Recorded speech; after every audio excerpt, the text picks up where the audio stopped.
बड़ी खबर आपको बता दें, खालिस्तानी आतंकी निज्जर हत्याकांड को लेकर कनाडा की ओर से अब एक नया बयान सामने आया है। कनाडा के प्रधानमंत्री कार्यालय ने यह कहा है कि इस केस में भारत के प्रधानमंत्री, विदेश मंत्री और एनएसए अजीत डोभाल का कोई कनेक्शन सामने नहीं आया। आज ये पता चला है कि ये लोग इन्वॉल्व नहीं थे किसी किस्म के क्रिमिनल एक्ट में। कनाडा के अंदर कौन लोग? प्राइम मिनिस्टर नरेंद्र मोदी, भारत के फॉरेन मिनिस्टर जयशंकर, भारत के national security adviser Ajit Doval. ये कनाडा ने कह दिया। वो 1.5 अरब आबादी का वजीर आजम है। ये छोटे छोटे मुल्क है, न्यूजीलैंड आपने बताया, इटली बताया, यूरोप के सारे मुल्क, ये 15-15, 20-20 लाख की आबादी है इनकी। ये तो इंडिया के मुकाबले में ये बच्चे हैं सारे। Justin Trudeau is getting more and more desperate. अब इंडिया ने जब ये कहना शुरू किया ना, कनाडा टेररिज्म करा रहा है। ट्रूडो ने ये कल रात वहां पे बात की थी। उसने कहा था भैया ये जो है ना, मुझ पे डायरेक्ट भी मुझे टारगेट किया गया है। ये जारी बात है, उसको समझ आ गई थी। देखिए, इंडियन कौम जो है ना, इंडियन जनता और सरकारी जो इंडियन सरकार है, भारत सरकार, वो अपने मुल्क के लिए मुखलिस है। अच्छा, हमारे मुखलिस नहीं है, हमारे तो सिर्फ ये जेबे गरम करते हैं। यहाँ पर आप देखेंगे कि साहब कनाडा का जितनी चीजें वो छुपाने की कोशिश कर रहा है अपनी फ्रस्ट्रेशन में भारत के अगेंस्ट में, अब वो चीजों के साथ वो खुले में खेल रहा है और खुले में अपने आप को पूरी तरह से एक्सपोज कर रहा है। दोस्तों, कनाडा से इस समय एक बहुत बड़ी खबर सामने आ रही है और कनाडा की सरकार ने इस समय अपने सारे के सारे आरोप जो इन्होंने प्रधानमंत्री मोदी, अमित शाह, डोभाल जी के ऊपर लगाए थे, ये सब के सब इन्होंने वापस ले लिए हैं। जस्टिन ट्रूडो की सरकार के अंडर इस समय जो कनाडा में बुरे हालात बने हुए हैं, शायद उससे निपटने के लिए और साथ में जो G20 समिट में मोदी जी का जलवा दिखा है, मुझे लगता है कि कनाडा की सरकार उससे प्रभावित होकर इस समय अपने बीच बचाव करने के लिए, कम से कम ये जो इंटरनेशनल इशू इन्होंने खड़ा किया था अपने वोट बैंक को खुश करने के लिए, उससे पल्ला इस समय झाड़ना चाहती है। और हाल ही में उन्होंने कनाडा के एक लीडिंग अखबार में ये बात छपवाई है कि जो भारत की लीडरशिप है, जिसके ऊपर कनाडा ने ये आरोप लगाए थे, ये खालिस्तानी आतंकी की हत्या में इन्वॉल्व हैं, वो इस समय आरोप बेबुनियाद साबित हुए हैं। ये कनाडा की सरकार का कहना है। यही आरोप लगाने वाले हैं, यही ये तय करने वाले हैं कि इसके पीछे कौन है। कुल मिला के जो इनका, मुझे लगता है कि वोट बैंक वाला इनका जो एक्सपेरिमेंट था वो फेल हो चुका है और इसीलिए अब कनाडा की सरकार कॉमन सेंस वाली बातें करती नजर आ रही है। और जो कनाडा में इस समय सिचुएशन बनी हुई है, हाल ही में इलोन मस्क ने भी ये कहा था कि कनाडा में जस्टिन ट्रूडो अगले साल होने वाले इलेक्शन में बुरे तरीके से विफल होने वाले हैं और ये सरकार में नहीं रहेंगे अगर ऐसा हो जाता है। कनाडा का एक लीडिंग न्यूज़पेपर, जो बाय द वे हमारे फ्रीडम ऑफ एक्सप्रेशन के ड्रामों में ये कहा जाता है कि हमारा प्रेस बड़ा कनाडा का आज़ाद है, लेकिन कनाडा का कोई भी न्यूज़ आउटलेट बात नहीं करता इस लेवल की बग़ैर गवर्नमेंट्स को कंसल्ट किए, बग़ैर इदारों को, कनाडा की एजेंसीज़ को कंसल्ट किए।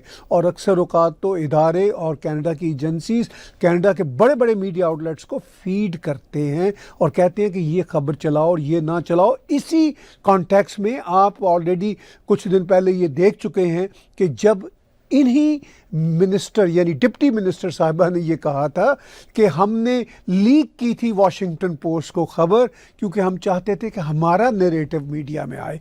एज ए कैनेडियन मेरे लिए बड़े ये शॉकिंग मामलात हैं। मुझे अपने देश से बहुत प्यार है और हमेशा रहेगा, आखिरी दमों तक रहेगा। लेकिन ये जो इस तरह की अब सियासतबाजियाँ कनाडा के अंदर होने लग पड़ी हैं, इस पे फिर मेरे जैसे कैनेडियन अपनी इंडिपेंडेंट जर्नलिज्म को इस्तेमाल करते हुए तनकीद भी कर रहे हैं और दुख का इजहार भी कर रहे हैं, क्योंकि हम कनाडा को उस डायरेक्शन पे जाते नहीं देखना चाहते जिस डायरेक्शन पे जो डिक्टेटोरियल निज़ाम वाले देश होते हैं उस पे कनाडा चले। Any how, deputy foreign minister ने तो डिनाई कर दिया, फिर एक स्टेटमेंट भी जारी हुई। बड़ी इंटरेस्टिंग स्टेटमेंट है, आप जैसा कि ये स्क्रीन पे देखेंगे। उसमें लिखा क्या हुआ है?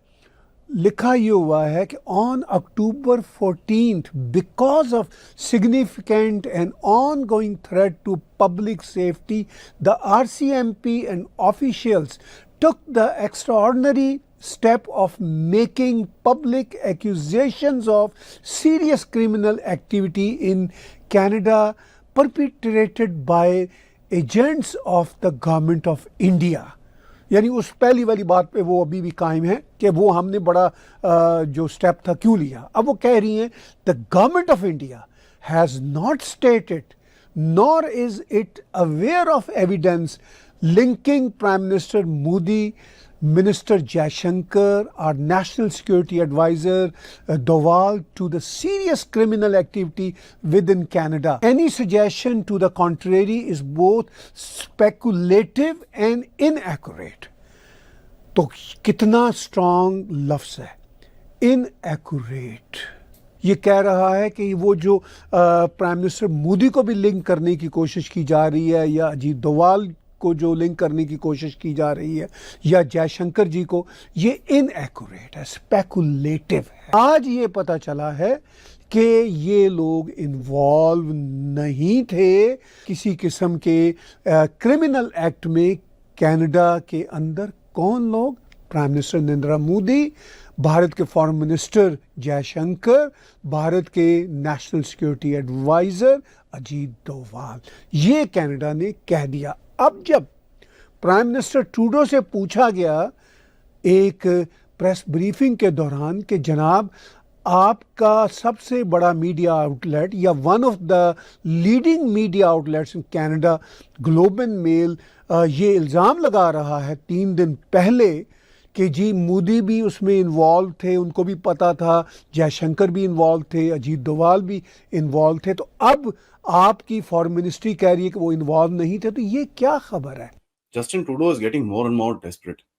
कनेडियंस का जिस तरह से व्यवहार रहा है और जिस तरह से चीजें कनाडा में खुल रही हैं, उससे तो आपको पता चलता ही है। और जब मैंने करीब 4-5 दिन पहले बोला था कि भाई कनाडा तो अब पूरी तरह से पाकिस्तान बन चुका है, असली रंग निकल के बाहर आने शुरू हो चुके हैं। और एक बड़ा इंटरेस्टिंग सा गेम है जहां पर आप देखेंगे कि साहब कनाडा का जितनी चीजें वो छुपाने की कोशिश कर रहा है अपनी फ्रस्ट्रेशन में भारत के अगेंस्ट में, अब वो चीजों के साथ वो खुले में खेल रहा है और खुले में अपने आप को पूरी तरह से एक्सपोज कर रहा है। यहां पर सबसे पहले मैं बताना चाहता हूं इलॉन मस्क की तरफ से, किसी ने उसको एक इलॉन मस्क को ट्वीट करा कि भाई जस्टिन ट्रूडो का आपका क्या कहना है। इलॉन मस्क ने तो बोला कि भाई उसका तो आखिरी टाइम है, इसके बाद वो अगले इलेक्शन में नहीं आएगा। मेरा ये मानना है कि अगले इलेक्शन तक ट्रूडो अगर चल जाए तो बहुत ही ज्यादा गनीमत की बात रहेगी, and he should thank his stars if he can actually sit around as the prime minister of Canada.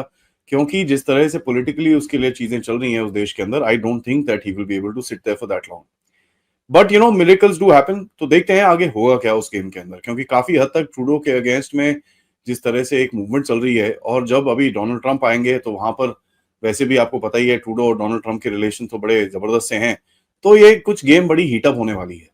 और ये भी सुनने में आया है कि भाई अब ट्रूडो की जो कि होता दिखाई दे रहा है, जिस तरीके का प्रेशर इसमें जस्टिन ट्रूडो के ऊपर है, तो फिर ये जितने खालिस्तानी एलिमेंट है इन सबकी लंका लगने वाली है। सारे के सारे, चाहे अमेरिका हो चाहे कनाडा हो, इनको भारत में भेज देंगे इनको, और उसके बाद इनका जो होगा वो भारत की सरकार करेगी। और ये सब होता देखे जो इस समय कनाडा की सिचुएशन बनी हुई है, कितनी आर्थिक तंगी आई है, ऐसे में कनाडा नहीं चाहता कि उसके ऊपर एक और जो इंटरनेशनल प्रेशर है वो रहे, साथ में इतना बड़ा आरोप लगे कि कनाडा आतंकियों को शरण देता है। ये आरोप भी बहुत बड़ा है और धब्बा है कनाडा की सरकार के ऊपर, पूरे वेस्ट के ऊपर। और कनाडा की सरकार शायद इसी से बचने के लिए इस समय बैक पे जाती दिखाई दे रही है। और साथ में उन्होंने अपने जो सारे आरोप लगाए थे प्रधानमंत्री मोदी के ऊपर, जो भारतीय लीडरशिप के ऊपर, वो सब के सब वापस ले लिए हैं। और ये देखने के बाद पाकिस्तानियों ने इस समय रोना गाना शुरू कर दिया है कि किस तरीके से बाहर का इस समय जो जलवा दिखाई दे रहा है वेस्टर्न वर्ल्ड में, वो देखे पाकिस्तानी काफी दुखी है। और इनका मानना यही है पाकिस्तानियों का, ये जो कुछ हो रहा है ये नरेंद्र मोदी करवा रहा है। कुल मिला के अगर नरेंद्र मोदी जस्टिन ट्रूडो से बात करके उससे माफी मंगवा लेता है तो ये बहुत ही बड़ी बात है। मुझे लगता है कि भारतीयों को खुश होना चाहिए। और पाकिस्तानी जिनको इस बात से दिक्कत है वो दहाड़े मार मार के रो सकते हैं। लेकिन कनाडा से आई इस खबर में शायद कनाडा के ऊपर जो एक इंटरनेशनल प्रेशर बना हुआ था, साथ में भारत की तरफ से जो प्रेशर क्रिएट किया जा रहा था, उससे पीछा छुड़ा दिया है। लगता नहीं कि जो कनाडा में अब सरकार आने वाली है ये जस्टिन ट्रूडो या खालिस्तानियों के समर्थन वाली होगी। और ऐसे में उसे देखते हुए जस्टिन ट्रूडो के नेतृत्व वाली ये माइनॉरिटी गवर्नमेंट पूरे तरीके से बैक उठ जा चुकी है।